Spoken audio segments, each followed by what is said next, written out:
আমি আসছিলাম স্রোতের পাশে, তখন কলা গাছ আমাকে উল্টে এইভাবে চাপায় ধরছে। চাপায় ধরার পরে আমি উঠছি, উঠে যখন দেখতেছি বাবা চলে যেতেছে জোরে, আপনার কলা গাছের উপর টপকে যায়, বাবাকে হাতটা ধরছি। ধরার পরে বাবা ছুটে গেছে, আবার যাই ধরছি।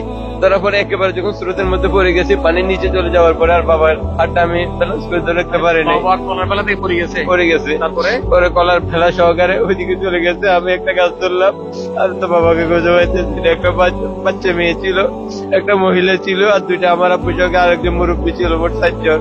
এরা ওইদিকে স্রোতের দিকে চলে গেছে। আপনার আব্বাকে আপনি ধরে রাখতে পারেন না। ধরে রাখতে পারি না আমি, 2-3 বার পল্টায় বাবাকে যে জাপ দিয়ে হাত ধরছি, কিন্তু শেষ পর্যন্ত যখন পানির নিচে ডুবে গেছি তখন আর বাবার হাতটা ধরে রাখতে পারি নাই আমি।